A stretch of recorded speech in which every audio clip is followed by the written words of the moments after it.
Sir what is invertible matrix?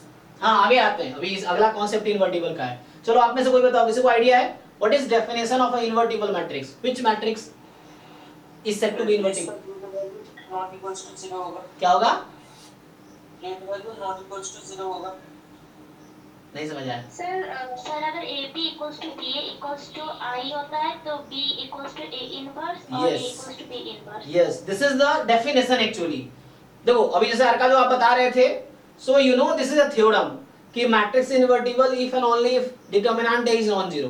वो definition नहीं है, देखो कहीं भी ऐसा डेफिनेशन नहीं मिलेगा। तुम चेक करो, कोई भी बुक तुम चेक करो, मैं फिर से कह रहा हूं, you will never find this definition कि matrix is said to be invertible if and only if determinant is. ये थ्योरम है, ये रिजल्ट है। डेफिनेशन ये होता है कि a matrix is said to be invertible या इनवर्स ऑफ अ मैट्रिक्स का क्या डेफिनेशन है। So inverse of a matrix में अब पूछूंगा इनवर्स क्या होता है, तो आप लोग कहोगे 1 अपॉन डिटरमिनेंट ए जॉइंट ए। वो तो फार्मूला है, that is not definition. Definition जो इन्होंने बताया वो है, ठीक है ना। सो डेफिनेशन कई बार यूज नहीं होता है, इसलिए बच्चे भूल जाते हैं, क्योंकि डेफिनेशन डायरेक्टली क्वेश्चन में यूज तो होते नहीं है कई बार। तो आपको वो याद रहता है फार्मूला, जो जिस मेथड से आप सॉल्व करते हैं वो आपको याद रहता है, लेकिन आप डेफिनेशन भूल जाते हैं। और कई बार वही डेफिनेशन ऑप्शंस में आ जाते हैं, क्वेश्चन डेफिनेशन बेस्ड, तो आपको याद नहीं रहेगा तो आप टिक नहीं कर पाएंगे वो ऑप्शन। ये चीज है, ठीक है। तो वो अगला कॉन्सेप्ट है जो आप पूछ रहे थे, वो अगला कॉन्सेप्ट ही है, अगले टॉपिक है एक्चुअली, एलिमेंट्री ऑपरेशन और ट्रांसफॉर्मेशन। तो इस एक्सरसाइज को बहुत ज्यादा क्वेश्चन करने की आपको जरूरत नहीं है, क्योंकि ये सब एंट्रेंस में रिकमेंडेड नहीं है वेद, क्योंकि ये बहुत लेंदी मेथड है। इस मेथड में आपको यही सिखाया गया है कि इनवर्स कैसे निकालेंगे एलिमेंट्री ऑपरेशन या एलिमेंट्री ट्रांसफॉर्मेशन यूज करके। तो मेनली 3 तरह का एलिमेंट्री ऑपरेशन होता है, ठीक है ना, मतलब रो के अलोंग या कॉलम के अलोंग। तो पहला ये होता है कि नजर लिख देता हूं क्योंकि इसका यूज डिटरमिनेंट में भी आएगा, ठीक है। तो ये जो एलिमेंट्री ट्रांसफॉर्मेशन बता रहे हैं, एलिमेंट्री ऑपरेशन बोल रहे हैं, ट्रांसफॉर्मेशन में 2 तरह का है।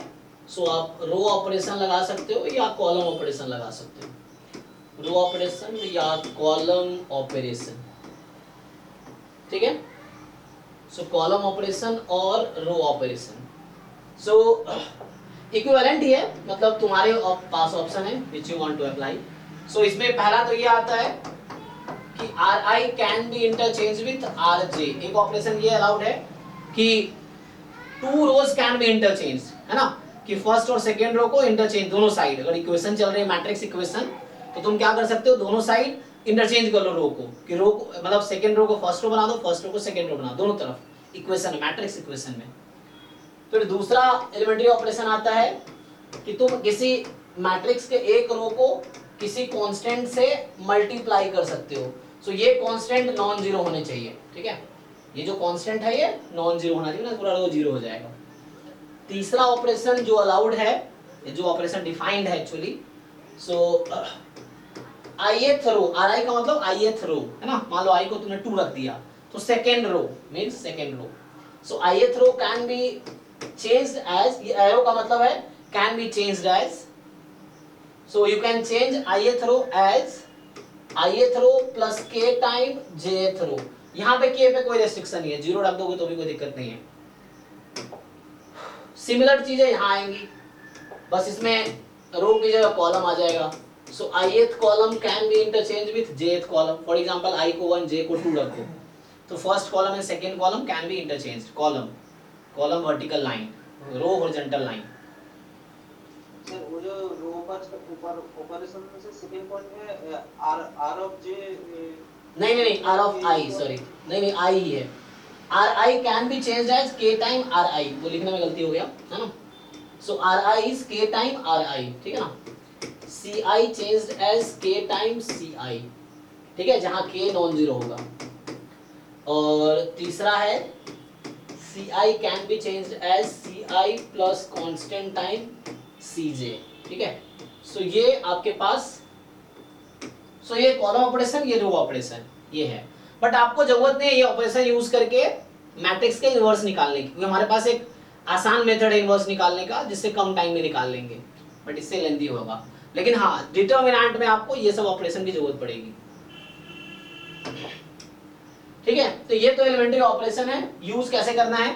तो रो ऑपरेशन, जैसे मान लो प्रोडक्ट है, फॉर एग्जाम्पल कहीं इक्वेशन इस तरह से, let's say a into B बराबर c।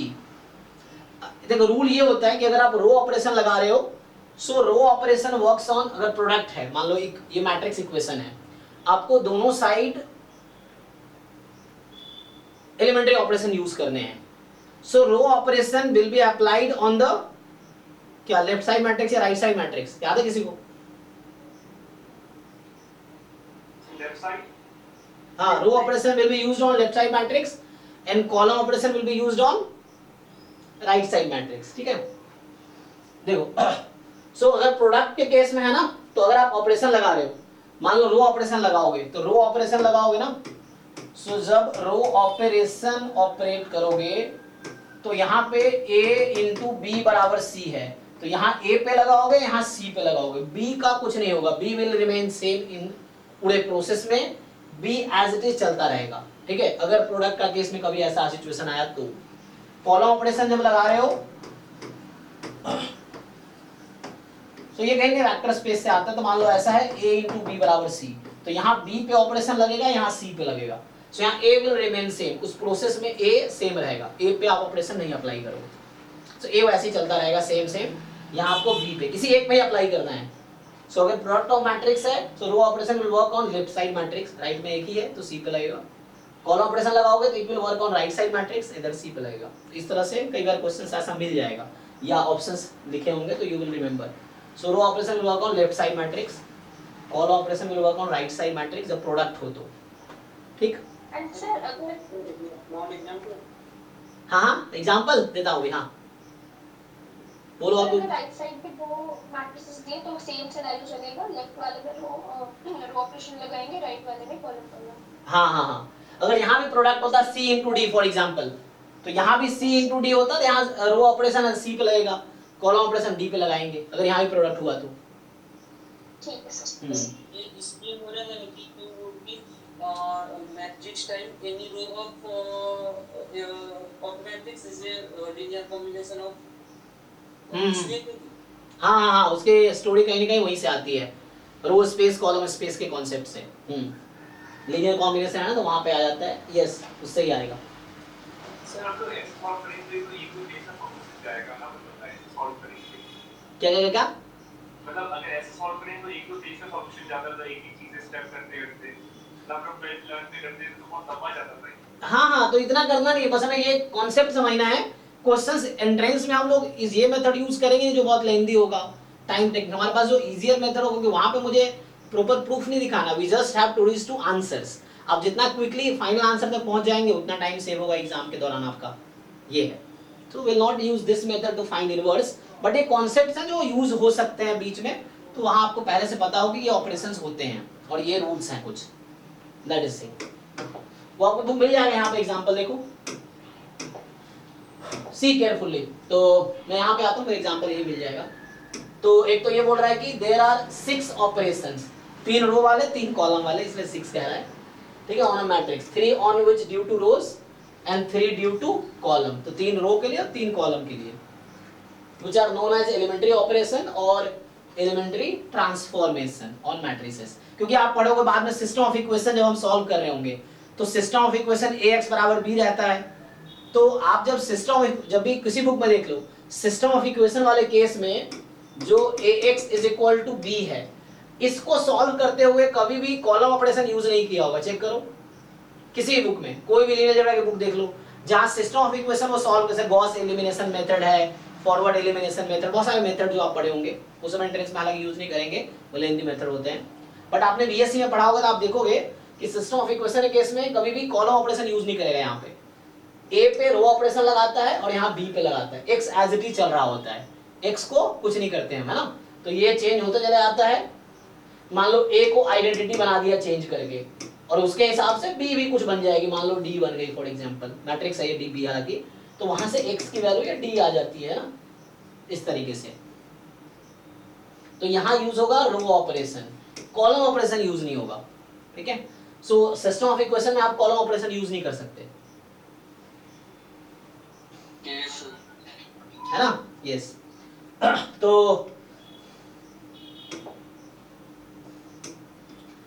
चलिए, तो यहाँ पे क्या करते हैं कि तो पहला ये कह रहा है कि the interchange of any two rows और टू कॉलम्स। तो ये पहला ऑपरेशन वही है, या तो दो कॉलम को इंटरचेंज कर सकते हो या टू रो, तो ये दो ऑपरेशन ये हो गए। ऐसे ही एग्जांपल दे रहा है कि मान लो मैट्रिक्स है, तुम चेंज करोगे तो नया मैट्रिक्स बन जाएगी, ठीक है ना। तो मेनली मैट्रिक्स इक्वेशन में इसको यूज करेंगे हम लोग सिस्टम ऑफ इक्वेशन सॉल्व करने के लिए। तो सिस्टम ऑफ इक्वेशन हमारे सिलेबस में है जैम गेट में। ओके, तो ये जैसे एग्जांपल दे रहा है कि मान लो R1 R2 इंटरचेंज कर दिया, तो इसका जो फर्स्ट रो है वो यहाँ चला गया और जो सेकंड रो है वो यहाँ आ गया। तो इसका एप्लीकेशन बता रहा है कि इसका कैसे वर्क करता है ये। तो R1 R2 इंटरचेंज किया तो रो 1 रो 2, तो 2 की जगह 1, 1 की जगह 2 आ गया। तो ये नया मैट्रिक्स, इक्वल नहीं, ये नया मैट्रिक्स बनेगा, ये चीज है। लेकिन इक्वेशन में दोनों तरफ सेम प्रोसेस करोगे तो इक्विवेलेंट रहेगी। Second is the multiplication of the elements of any row और column by a non zero number, ठीक है। तो यही चीज है कि Ri can be changed as k time Ri।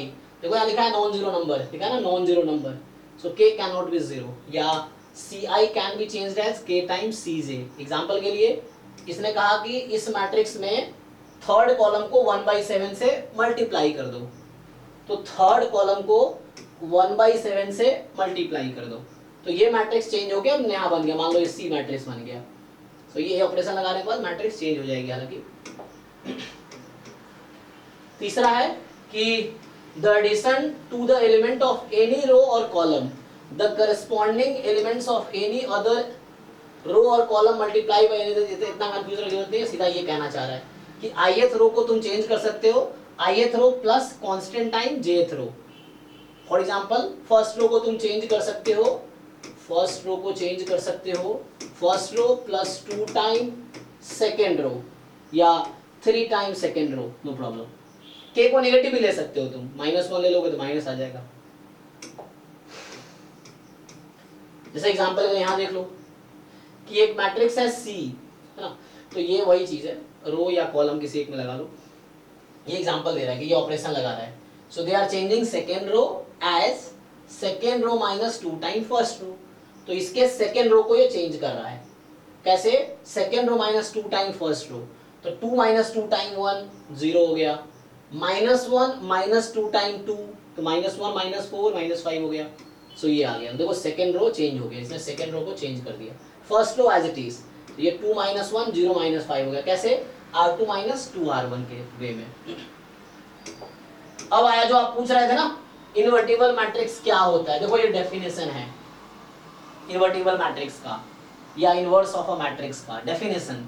तो डेफिनेशन है कि A is a square matrix of order M, मतलब M क्रॉस M की मैट्रिक्स A है, if there exist another square matrix of same order M such that AB is equal to BA is equal to I। ये है definition inverse का कि A is said to be invertible if and only if there exists another matrix of same order such that A into B is equal to B into A is equal to I, then we call B is the inverse of A and we call A is the inverse of B, inverse of each other, no, inverse of each other हो जाए। So B is called inverse of A, is denoted by A inverse। तो मतलब B बराबर A inverse या A बराबर B inverse भी लिख सकते हो, कोई प्रॉब्लम नहीं है। In that case A is said to be invertible। तो invertible मतलब inverse exist करता है, ये चीज है। अब जो मैट्रिक्स इन्वर्टिबल नहीं है, मतलब एग्जांपल के लिए जिस मैट्रिक्स का डिटरमिनेंट 0 आएगा उसके लिए कोई भी मिलेगा ही नहीं हमें। मतलब A मान लो कोई ऐसा मैट्रिक्स का डिटरमिनेंट 0 है, 2 क्रॉस 2 का ही मान लो, तो you will never be able to find any square matrix 2 cross 2 का जहां A into B I हो जाए, ऐसा होगा ही नहीं, है ना, कोई डेफिनेशन कहता है। तो इसीलिए जिस भी स्क्वायर मैट्रिक्स का डिटरमिनेंट 0 होता है वो इन्वर्टिबल नहीं होता है, क्योंकि उसके लिए कोई B मिलेगा ही नहीं मुझे। जैसे एग्जांपल में दिखा रहा आपको ए, हाँ प्लीज रिपीट कर सकते हैं? ए जो कोई भी मैट्रिक्स है अगर उसका डिटरमिनेंट 0 है तो उसमें इन्वर्टिबल एग्जिस्ट नहीं करता। हाँ, मतलब ये बोल रहा हूँ अगर डिटरमिनेंट 0 है, सो देयर डज नॉट, मान लो A is n cross n matrix whose determinant is 0, then there does not exist any n cross n square matrix B such that AB is equal to I। ऐसा कोई भी होगा ही नहीं जहां A into B I हो जाए, है ना, क्योंकि ये डिटरमिनेंट 0 है तो इन्वर्टिबल नहीं है। तो बाद में यही थ्योरम बन जाता है कि इसको बोलते हैं सिंगुलर मैट्रिसेस। तो singular matrices are non invertible, ठीक है ना, non singular matrices are invertible.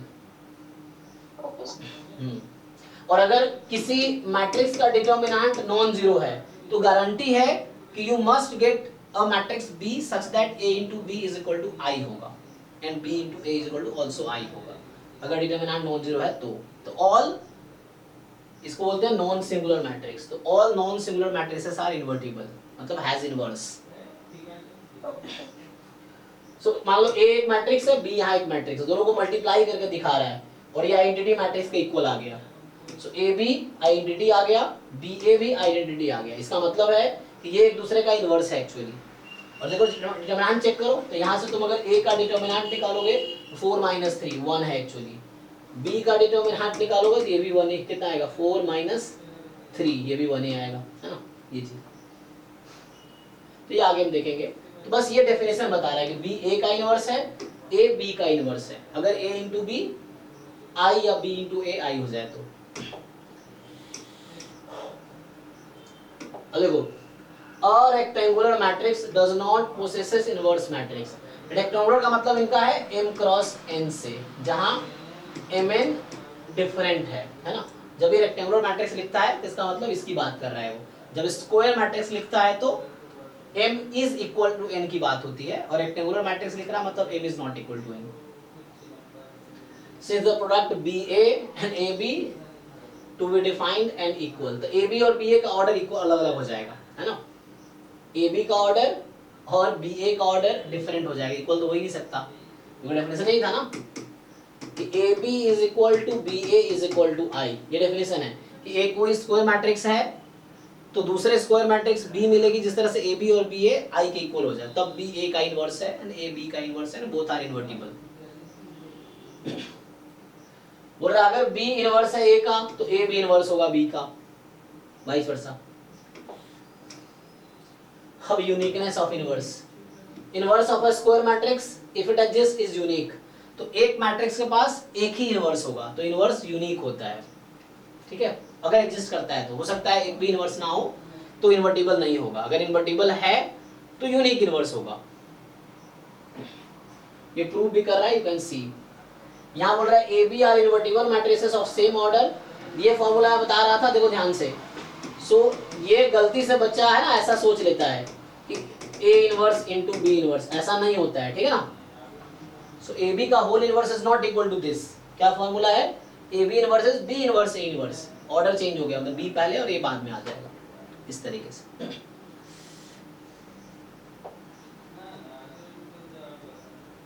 ये प्रूफ लिख रहा है, you can understand if you can try. अब इनवर्स बाय एलिमेंट्री ऑपरेशन, जरूरी नहीं हम इस तरीके को सीखे क्योंकि एंट्रेंस में इसको हम यूज करेंगे नहीं इनवर्स निकालने के लिए, वो फॉर्मूला ही यूज करेंगे।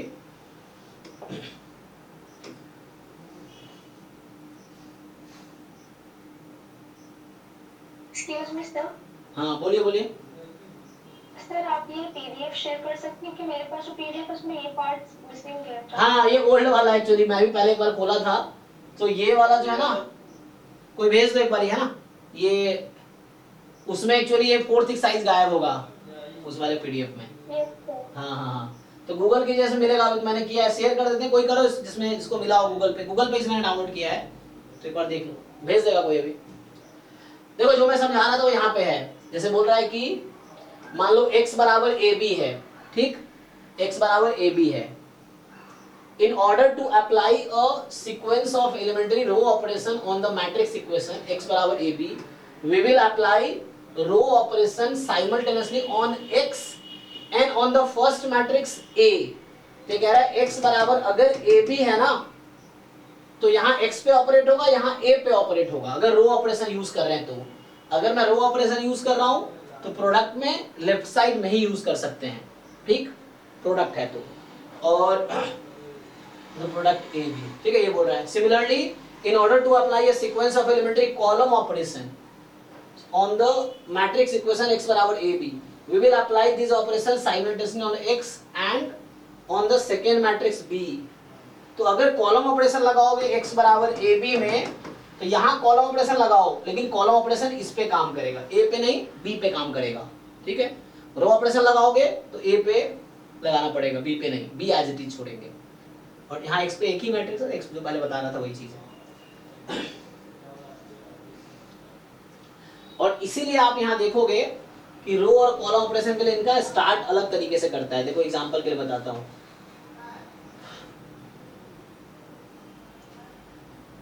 अब इनका अप्रोच क्या है, how they find inverse actually. देखो बोला है by using elementary operation find the inverse of matrix A. तो ये क्या करता है, इससे स्टार्ट करता है, a इंटू आई बराबर a, ये फॉर्मूला है। किसी भी मैट्रिक्स को आइडेंटिटी मैट्रिक्स से मल्टीप्लाई करोगे सेम आएगी। अब ये इस पे क्या क्या ऑपरेट करेगा, रो ऑपरेशन। तो अगर आप रो ऑपरेशन लगा रहे हो, मान लो आपने रो ऑपरेशन लगाना शुरू किया, ठीक, तो होगा क्या, तो a और i में से किस पे काम करेगा रो ऑपरेशन, लेफ्ट साइड में सर a पे, तो इस a पे काम करेगा और यहाँ भी इस a पे काम करेगा। सो हमारा पर्पस ये होता है कि तो अगर अच्छा a को मैं चेंज करूंगा तो चेंज होता रह रहा है, कुछ फायदा नहीं होगा। तो मुझे इसको ऐसे ना लिख के मुझे लिखना पड़ेगा IA is equal to A, yes. तो अब मैं अगर मैं रो ऑपरेशन लगाना चाहता हूं तो I will start from this equation actually, not this, क्योंकि मुझे यहाँ I पे ऑपरेट करना है और यहाँ पे A पे ऑपरेट करना है। तो हमारा पर्पस क्या होता है, इसको समहाउ चेंज करके मैं I बना दूं, तो ये खुद चेंज होकर क्या बन जाएगी, बोलो। अगर इसको मैं चेंज कर करके I बना दूं एलिमेंट्री ऑपरेशन से, तो ये I चेंज होकर क्या बन जाएगी, A inverse, yes A inverse, क्योंकि A पे तो कुछ होगा नहीं, तो A inverse into A I हो जाएगा। तो यहाँ से मुझे इनवर्स मिल जाता है। तो ये तरीका है एक्चुअली। या अब मैं दोबारा समझाऊं कि मैं ऐसे स्टार्ट करूंगा A is equal to IA के साथ, और रो ऑपरेशन लगाऊंगा तो यहाँ रो ऑपरेशन लगेगा यहाँ पे, और हम रो ऑपरेशन लगा के इसको चेंज कर देते हैं I में। सो A को हम चेंज कर देंगे I में, तो खुद ही ये जो I है ना वो खुद ही A इनवर्स बन जाएगी।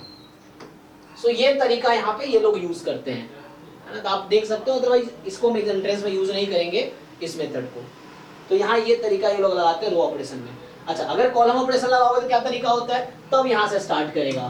तो ये A is equal to IA लिखता है, नहीं A is equal to AI लिखेगा, AI। फिर यहाँ राइट साइड में यूज होगा और यहाँ यूज होगा। मैं कॉलम ऑपरेशन की बात कर रहा हूँ, तो इसको चेंज करके I बना देना है, तो ये खुद ही चेंज होके A इनवर्स बन जाएगा। सो खुद ही चेंज होके A इनवर्स बन जाएगा। तो ये तरीका इनवर्स निकालने का यहाँ इन लोगों ने अप्लाई किया है। जब कॉलम ऑपरेशन लगाना होता है तो ये स्टार्ट करते हैं A is equal to AI से, एंड देन A पे लगता है राइट साइड पे, कॉलम ऑपरेशन राइट प्रोडक्ट पे लगता है, तो ये A इनवर्स बन जाता है, A एज इट इज चलता रहता है। देखो इसमें दिखाता हूँ आगे। हाँ पूछो। ऑपरेशन ही यूज करना होगा, कॉलम भी यूज करना होगा और रो भी यूज करना होगा। Anyone, not both, only one. If you are doing this row, तो use only row operations, not column. If you are using column operation, then use only column operation, not row operation. मतलब हमें तो first हमको तो first में ये अपर triangle बनाना पड़ेगा, उसके बाद तो इसको आई के फॉर्मेट में मतलब ले आने के लिए। यस वो तरीका है। देखो यहाँ पे स्टार्ट करते हैं, देखो जैसे इन लोगों ने स्टार्ट किया सी, मैं यहाँ पे एक बार एक्सप्लेन कर देता हूँ जो आप कह रहे हो। सी इन्होंने क्या किया, कहाँ से स्टार्ट किया, देखो इन्होंने स्टार्ट किया A बराबर IA से, ठीक। तो इन्होंने A को लिखा है यहाँ पे, ठीक, इसको A। सो अब क्या किया, यहाँ देखो ये A लिख दिया, यहाँ पे I को लिख दिया A एज इट इज, तो ये 1001 और यहाँ A लिख दिया आपका। अब इस पे ऑपरेशन लगाना है रो, तो ये चेंज कर देना है इसको, ये तो 1 है ही ऑलरेडी, 001, तो इसको बनाना है 1001। तो इधर तो कुछ नहीं होगा इसके साथ, जस्ट इसको चेंज करना है, तो ये भी चेंज होगा, ये भी चेंज होगा, ये भी चेंज होगा। तो समहाउ ये जो भी बन के आएगा ABCD मान लो, so this is your inverse actually, क्योंकि I बराबर A इनवर्स इनटू A। तो ये इनका तरीका है। तो 1 बाय 1 बनाते हैं, तो तुम कह रहे हो वही बात है, 1001 इस ऑर्डर में 1001 ऐसा बनाएंगे 1001। जैसे यहाँ 1 बना रहे तो वही यहाँ पे लगाओगे, तो जो भी ऑपरेशन लगाओगे दोनों साइड काम करेगा, यहाँ भी, बस इसको देख के हम लगाएंगे। सर अगर ऑगमेंटेड मैट्रिक्स से करें तो फिर भी क्या सिर्फ रो ही लगाएंगे या कॉलम? ओनली रो ऑपरेशन वहां पे सिस्टम ऑफ इक्वेशन में आप देखेंगे सिर्फ रो ऑपरेशन लगता है। उसकी वजह क्यों क्या है कि आपको ax बराबर b होता है ना इक्वेशन, सिस्टम ऑफ इक्वेशन जो है, तो यहाँ पे आप a को चेंज करना चाहते हैं और b को चेंज करना है, x को नहीं, because we want x actually. तो हम यहाँ एलिमेंट्री ऑपरेशन लगा के इसको i बना देते हैं, और जो ऑपरेशन लगा के यहाँ i बनता है उसी ऑपरेशन के साथ ये कुछ नया मैट्रिक्स बन जाता है। मान लो d बन गया फॉर एग्जांपल, तो x बराबर d इज योर सॉल्यूशन। तो यहाँ सिर्फ रो ऑपरेशन यूज होगा। सो यू आप कभी भी देख सकते हो, कहीं भी ऑगमेंटेड मैट्रिक्स में भी कभी भी कॉलम ऑपरेशन नहीं लगाया होगा, कभी भी किसी बुक में भी नहीं लगाया होगा, ओनली रो ऑपरेशन यूज करते हैं, क्योंकि हमारा सिस्टम ऑफ इक्वेशन ऐसा होता है ax बराबर b। तो लेफ्ट साइड में सिर्फ रो ऑपरेशन आप यूज कर सकते हैं, इसलिए सिर्फ रो ऑपरेशन से ये सॉल्व किया गया होता है ऑगमेंटेड मैट्रिक्स b। क्योंकि इसी को हम दूसरे तरीके से ऐसा लिखते हैं a augmented b is this only, यही चीज यहाँ भी है। तो आप इस पे अप्लाई करते हो ऑपरेशन, x को एज इट इज, यही चीज ऐसे लिखा गया है सेम। सर तो हमेशा लेफ्ट पे ही अप्लाई यस यस, प्रोडक्ट है तो हमेशा लेफ्ट पे ही अप्लाई हुआ, राइट पे कभी नहीं प्रोडक्ट में। सर आप कोई एडजॉइंट वाली मेथड अप्लाई करते हैं, एडजॉइंट यूज करते हैं? यस यस, वो आगे आएगा कि इनवर्स निकालने के लिए 1 अपॉन डिटरमिनेंट इनटू एडजॉइंट, वो अगले चैप्टर में है। तो यहाँ पे ये चैप्टर खत्म हो जाएगा, है ना। देखो जैसे ये लोग क्या लगा रहे हैं, रो ऑपरेशन लगा रहे हैं। तो स्टार्ट किया a बराबर i a से, तो यहाँ ऑपरेशन a पे और i पे काम कर रहा है ना। a को एज इट इज छोड़ रखा है, देखो काम एलिमेंट्री ऑपरेशन इस पे लगाएगा और इस पे लगाएगा, रो ऑपरेशन है तो। और इसी को कॉलम ऑपरेशन से देखो, आप कॉलम से भी सॉल्व किया होगा ऑल्टरनेटिवली। देखो इन्होंने स्टार्ट किया a बराबर ai से, तो कॉलम ऑपरेशन राइट मैट्रिक्स पे लगेगी। तो देखो i पे लगाया, a एज इट इज हो रखा है, और यहाँ इस a पे लगाना चेंज करके। So what they try ai बन जाए। तो एट द एंड ये कोशिश करता है कि a जो है वो आइडेंटिटी बन जाए। देखो ये a आइडेंटिटी बन गया, और ये एज इट इज था, तो ये a इनवर्स है, this is a inverse actually. तो i बराबर a into a inverse. So if you want to understand, आप ट्राई करके देखो, अगर नहीं समझ आया तो आप मुझसे पूछो क्या डाउट है इसमें। सो सॉल्यूशन तो है ही, बस ये करता क्या, 1 बाय 1 चेंज करता है। जैसे मैं आपको सिखाऊं यहाँ पे, सो ये 1 बाय 1 चेंज करता है।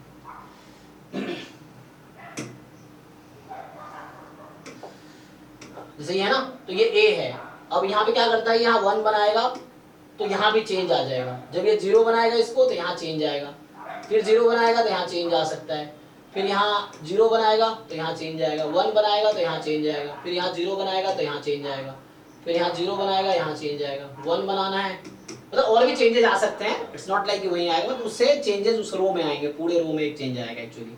तो यहाँ पे आप 0 बनाओगे तो यहाँ पे इस पूरे रो में चेंज आएगा, और फिर लास्ट में 1 है ही, तो इस तरह से ये रो चेंज हो जाएगा। तो इसको आइडेंटिटी बना देते हैं। So with the same operation you apply here, so it changes to a inverse. ये इसका अप्रोच है, बट ये हम एंट्रेंस में अप्लाई नहीं करेंगे किसी भी क्वेश्चन में इनवर्स निकालने के लिए। ये बस सिखा रखा है बच्चों को पढ़ाने के लिए, क्योंकि लोअर क्लास में, बट हम लोग ये यूज नहीं करेंगे, ठीक है ना। तो ये 3.4 साइज है, और यहाँ पे ये चीजें खत्म हो जाती है ना। और देखो ये पूछ रहा है कि matrices A and B will be inverse to each other only if, क्या ऑप्शन करेक्ट होगा इसमें? Option D. तो ये ठीक है ना। बाकी ये क्वेश्चंस हैं, जैसे इस तरह के क्वेश्चंस आपको एंट्रेंस में भी मिल जाता है। अभी आप जरा सॉल्व करो, जैसे ये जो क्वेश्चंस हैं,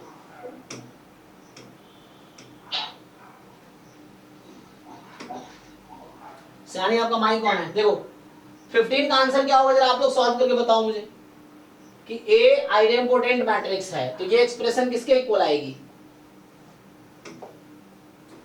यू सॉल्व दिस।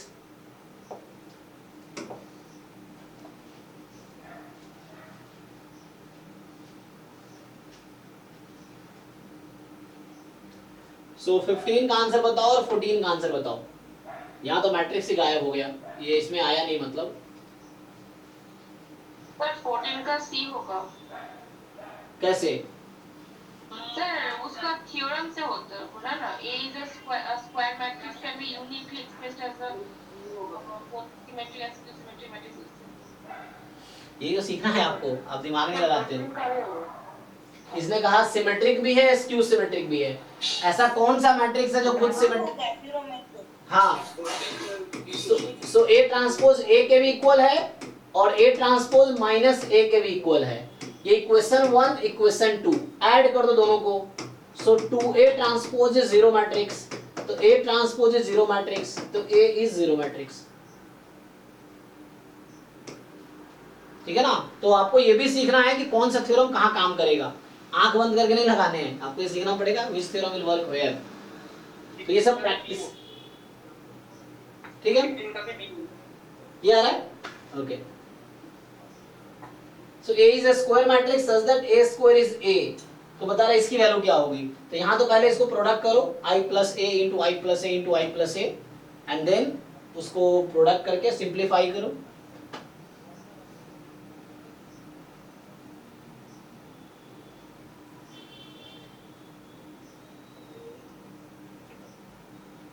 कर पाओगे या मैं सॉल्व करूं? समझ आ रहा है ना? A plus B का होल क्यूब लगा लो, कोई दिक्कत नहीं है। सिंप्लीफाई कर लो एंड बाद में इसको A रख देना। मान लो 1 plus x का होल क्यूब है, तो इसको ओपन करो, पहले इक्वेशन सॉल्व कर लो, अब बाद में A रख देना उसकी जगह पे, तो आ जाएगा। ठीक है ना? तो ये बेसिक्स है। तो इसमें मैट्रिक्स में जो भी बेसिक था हमने एक बार डिस्कस किया क्लास 12 में, क्या क्या पढ़ने थे। स्पेशली डेफिनेशन, थ्योरम और रिजल्ट्स में डिस्कस कर रहा हूँ। क्वेश्चंस मैं आप पे छोड़ दे रहा हूँ क्योंकि ये बेसिक्स हैं, you know how to solve question. क्योंकि जब 11 12 में थे तब आप क्वेश्चन सॉल्व भी करते थे, बट कॉन्सेप्ट हम वहाँ ध्यान से नहीं देखते हैं क्योंकि वहाँ हमारा पर्पस हम क्वेश्चन सॉल्व करना होता है। अभी आपको कॉन्सेप्ट समझना है कि कॉन्सेप्ट क्या है, उसमें क्या डेफिनेशन है, क्या थ्योरम्स हैं, क्या अप्रोच है ना, क्या रूल्स हैं, ये सब समझना है यहाँ पे। क्वेश्चंस तो आप कर ही लेंगे क्योंकि ये इजी है, 12th क्लास वाली चीजें। सो यहाँ मैट्रिसेस अब मैं डिटर्मिनेंट स्टार्ट करता हूँ। ठीक है ना?